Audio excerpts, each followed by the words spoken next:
طبعا يا جماعة الجهاز اللي معانا ده جهاز سكوب. طبعا الجهاز ده 16 ميجا ورامة 1 جيجا. ده الجهاز ده طبعا صن بلس 2507. طبعا ده شكل الجهاز اهو زي ما انتوا شايفين.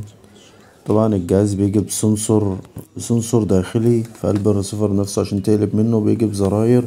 طبعا دي مداخل الرسيفر زي ما انت شايف. طبعا ده التونر بتاعه بيجي بمدخل اتش دي 1080.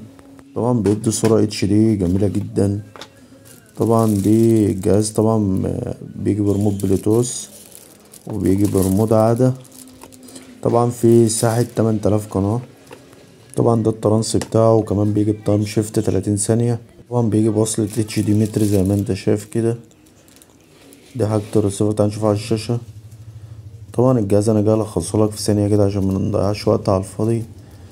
طبعا الجهاز ده ونت جميل جدا، وفي سيلفرات كتير، سيلفر اكس اي بي تي في وبازوكا. طبعا بيدعم يوتيوب واكس ستريم لو عايز عندك كود وعايز تحطه عليه.